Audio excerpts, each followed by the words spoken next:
Epístola del apóstol Pablo a los Romanos, capítulo 12, versículos 1 y 2.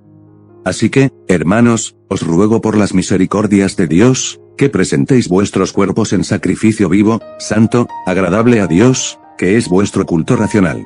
No os conforméis a este siglo, sino transformaos por medio de la renovación de vuestro entendimiento, para que comprobéis cuál sea la buena voluntad de Dios, agradable y perfecta.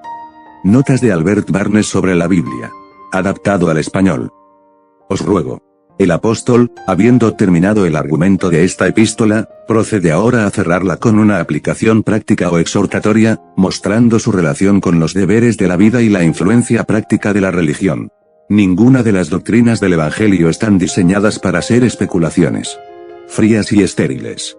Influyen en el corazón y la vida de las personas, y el apóstol, por lo tanto, llama a aquellos a quienes escribió a que se dediquen sin reservas a Dios.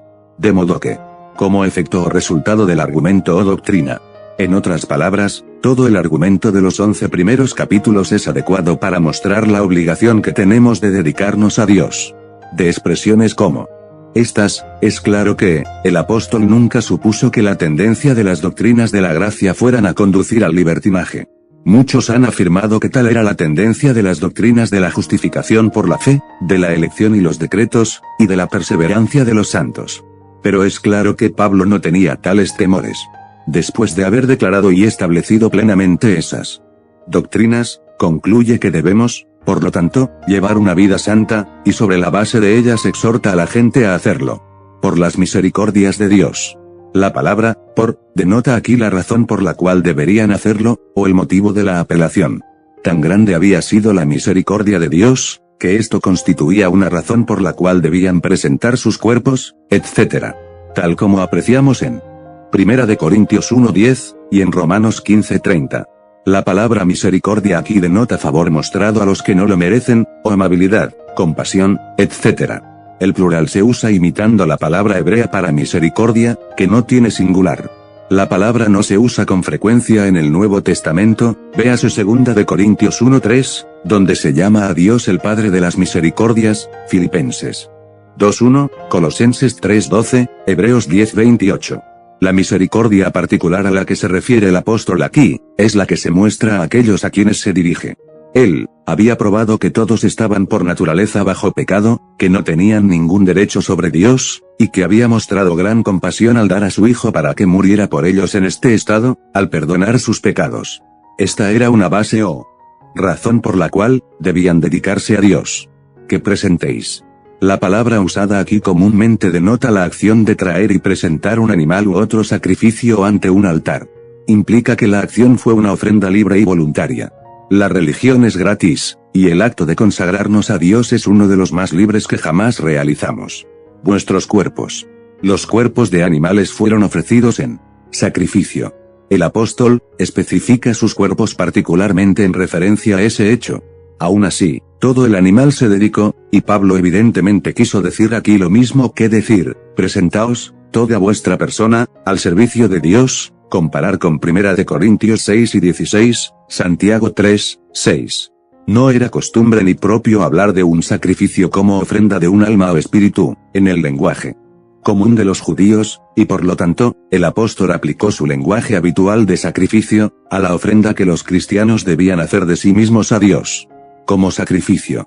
Un sacrificio es una ofrenda hecha a Dios como expiación por el pecado, o cualquier ofrenda hecha a Él, un servicio como expresión de acción de gracias o de homenaje.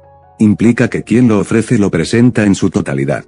Renuncia a todo reclamo, o derecho sobre él, y lo deja, para ser dispuesto por el honor de Dios.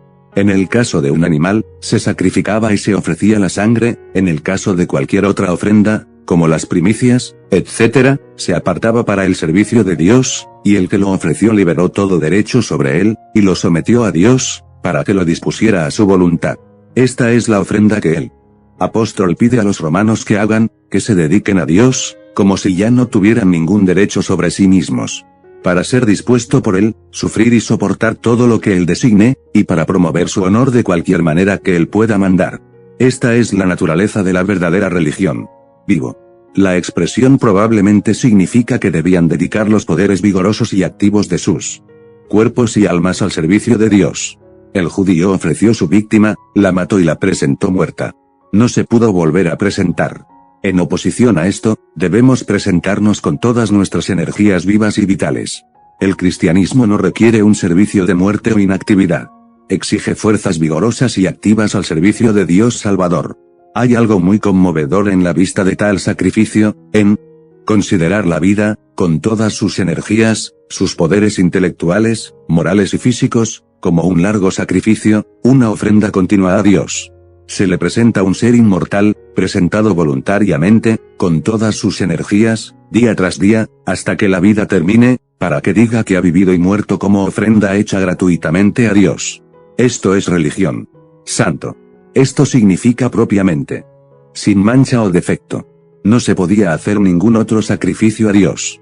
A los judíos se les prohibió expresamente ofrecer lo que era cojo, o ciego, o deformado de alguna manera, Deuteronomio 15:21, Levítico 1:3, Levítico 1:10, Levítico 3:1, Levítico 22:20, Deuteronomio 17:1, comparar con Malaquías 1:8. Si se ofrecía sin ninguno de estos defectos, se consideraba santo, es decir, debidamente apartado o consagrado a Dios. De la misma manera debemos consagrar a Dios nuestras mejores facultades, el vigor de nuestras mentes, talentos y tiempo. No solo la debilidad de la enfermedad, ni solamente la vejez, ni el tiempo que no podemos emplear de otro modo, sino el primer vigor y energías de la mente y el cuerpo, nuestra juventud, salud y fuerza. Nuestro sacrificio a Dios no es estar dividido, separado, debe ser entero y completo. Muchos esperan ser cristianos en la enfermedad, muchos en la vejez, proponiendo así ofrecerle lo ciego y lo cojo. El sacrificio es estar libre de pecado. No debe ser un servicio dividido, quebrantado y contaminado. Es estar con los mejores afectos de nuestro corazón y de nuestra vida. Aceptable a Dios. Se les exhorta a ofrecer un sacrificio que sea aceptable a Dios. Es decir, uno como Él acababa de especificar, uno que era vivo y santo. No se debe hacer ningún sacrificio que no sea aceptable a Dios. Las ofrendas del pagano, las peregrinaciones de los musulmanes, los castigos autoinfligidos por los católicos romanos, no ordenados por Dios, no pueden ser aceptables para Él. Esos servicios serán aceptables a Dios, y solo aquellos que Él designe. Comparar con Colosenses 2, del 20 al 23. La gente no está para inventar servicios, o para hacer cruces, o para buscar persecuciones y pruebas, o para provocar oposición. Deben hacer exactamente lo que Dios requiere de ellos, y eso será aceptable para Dios. Y este hecho, que lo que hacemos es aceptable a Dios, es la recompensa más alta que podemos tener. Poco importa lo que la gente piense de nosotros, si Dios aprueba lo que hacemos. Complacerle, debe ser nuestro objetivo más elevado, el hecho de que le agradamos es nuestra mayor recompensa. ¿Qué es vuestro culto racional? La palabra traducida culto, denota propiamente adoración, o el homenaje rendido a Dios. La palabra racional, para nosotros significa lo que está gobernado por la razón, pensado, hablado o actuado conforme a los dictados de la razón, o lo que puede demostrarse que es racional o apropiado. No se opone a lo que es tonto o irrazonable, sino al servicio externo de los judíos, y de aquellos en quienes confiaban para la salvación. El culto del cristiano es lo que pertenece a la mente, o es espiritual, la del judío era externa. Crisóstomo traduce esta frase como, tu ministerio espiritual. Podemos aprender de este versículo 1. Que la adoración apropiada de Dios es el homenaje gratuito de la mente. No es forzado ni restringido. La ofrenda de nosotros mismos debe ser voluntaria. Ninguna otra puede ser una verdadera ofrenda, y ninguna otra puede ser aceptable. 2. Debemos ofrecernos por completo, todo lo que tenemos y somos, a Dios. Ninguna otra ofrenda puede ser tal como Él la apruebe. 3. El carácter de Dios es tal que debería llevarnos a eso. Es un carácter de misericordia, de tolerancia paciente y prolongada, y debe influirnos para que nos dediquemos a Él. Y no os conforméis. La palabra traducida conforme, propiamente significa ponerse en la forma, moda o apariencia de otro. Puede referirse a cualquier cosa relacionada con el hábito, la manera, la vestimenta, el estilo de vida, etc., de los demás. De este mundo. La palabra que comúnmente se traduce como mundo, cuando se aplica al universo material, es cosmos. La palabra que se usa aquí denota apropiadamente una era o generación de personas. Puede denotar una generación en particular, o puede aplicarse a la raza A veces se usa en cada uno de estos sentidos. Así, aquí puede significar que los cristianos no deben conformarse a las máximas, hábitos, sentimientos, etc. de una época perversa, lujuriosa e idólatra, sino que deben conformarse únicamente a los preceptos y leyes del Evangelio. El mismo principio puede extenderse a todas las épocas, y la dirección puede ser que los cristianos no deben conformarse a los hábitos, estilo y modales prevalecientes en el mundo, la gente que no conoce a Dios. Deben regirse por las leyes de la Biblia, modelar sus vidas según el ejemplo de Cristo, y formarse por principios diferentes de los que prevalecen en el mundo.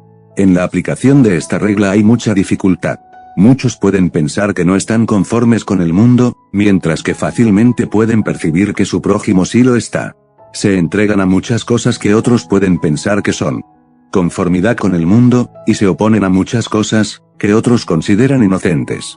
El propósito de este pasaje es, sin duda, producir un espíritu que no encuentre placer en la pompa y la vanidad del mundo, y que mirará con repugnancia todas las diversiones vanas, y conducirá a la mente a encontrar placer en cosas mejores. Transformaos. La palabra de la que se deriva la expresión aquí significa forma, o hábito. Ponte otra forma, cambia la forma del mundo por la del cristianismo. Esta palabra se referiría propiamente a la apariencia externa, pero la expresión que el apóstol usa inmediatamente, renovación de la mente, muestra que no tenía la intención de usarlo con referencia a eso solamente, sino a la carga del hombre completo. El significado es, no apreciar un espíritu. Dedíquense al mundo, siguiendo sus vanas modas y placeres, pero cultiven un espíritu apegado a Dios, a su reino y causa. Por la renovación. Por el hacer nuevo, el cambio hacia nuevos puntos de vista y sentimientos. El cristiano es a menudo representado como una nueva criatura, 2 de Corintios 5:17, Gálatas 6:15, Efesios 4:24, 1 de Pedro 2:2. Vuestro entendimiento. La palabra traducida también como mente, denota propiamente el intelecto, a diferencia de la voluntad y los afectos. Pero aquí parece usarse como aplicable a todo el espíritu a diferencia del cuerpo, incluyendo el entendimiento, la voluntad y los afectos. Como si dijera, no pertenezca este cambio solo al cuerpo, sino también al alma. Que no sea una mera conformidad externa, sino que tenga su lugar en el espíritu. Todo cambio externo, si no se cambiara la mente, sería inútil, o sería hipocresía. El cristianismo busca reinar en el alma, y teniendo allí su sede, la conducta y hábitos exteriores se regularán en consecuencia. Para que podáis comprobar. La palabra usada aquí se aplica comúnmente a los metales, a la operación de prueba, o probarlos por la severidad del fuego, etc. Por lo tanto, también significa explorar, investigar, determinar. Este es su significado aquí. El sentido es que, tal mente renovada es esencial para una investigación exitosa de la voluntad de Dios. Teniendo disposición para obedecerle, la mente estará preparada para comprender sus preceptos. Habrá una correspondencia entre los sentimientos del corazón y su voluntad, un buen tacto o gusto, que admitirá sus leyes, y verá la propiedad y la belleza de sus mandatos. Un corazón renovado es la mejor preparación para estudiar el cristianismo. Como un hombre templado es el más adecuado para comprender los argumentos a favor de la templanza, el hombre que es casto, tiene más clara y contundentemente los argumentos a favor de la castidad, etc. Juan 7:17. La razón por la cual el corazón se renueva es para que podamos hacer la voluntad de Dios. El corazón que se renueva es el más adecuado para apreciar y comprender su voluntad. La buena voluntad del Señor. Esta parte del versículo podría traducirse: para que podáis investigar la voluntad de Dios, o determinar la voluntad de Dios, lo que es bueno, perfecto y aceptable. La voluntad de Dios se relaciona con sus mandamientos con respecto a nuestra conducta, sus doctrinas. Con respecto a nuestra creencia, sus tratos providenciales con relación a nuestras circunstancias externas. Significa lo que Dios exige de nosotros, de cualquier manera que se dé a conocer. No se desvían de sus caminos los que buscan su guía, y los que, no confiando en su propia sabiduría, sino en Dios, le encomiendan su camino. A los mansos guiará en el juicio, y a los mansos les enseñará su camino. Salmo 25:9. La palabra bueno, aquí no es un adjetivo que concuerde con voluntad, sino un sustantivo. Para que halléis la voluntad de Dios, lo que es bueno y agradable. Implica que lo que es bueno es su voluntad, o que podamos encontrar su voluntad encontrando lo que es bueno y perfecto. Es bueno lo que promueve el honor de Dios y los intereses de su universo. Agradable. Aquello que agradará a Dios o que Él aprobará. Apenas hay un texto más difícil en la Biblia que este, o uno que esté más lleno de significado. Implica el principal deber de la religión de separarse del mundo, y expresa la manera en que se puede realizar ese deber, y en la que podemos vivir para determinar y hacer la voluntad de Dios. Si todos los cristianos obedecieran esto, la religión sería honrada en todas partes. Si todos se apartaran de los vicios y las locuras, las diversiones y alegrías del mundo, Cristo sería glorificado. Si todos estuvieran verdaderamente renovados en sus mentes, perderían el gusto por tales cosas, y buscando solamente hacer la voluntad de Dios, no tardarían en encontrarla perfecta, libre de defectos, manchas o lesiones. Aquel que tiene todas sus partes completas, o que no es desproporcionado, aplicado a la religión, significa lo que es consistente, lo que se lleva a cabo, que se manifiesta en todas las circunstancias y reacciones de la vida. Que Dios bendiga sus vidas con estas palabras.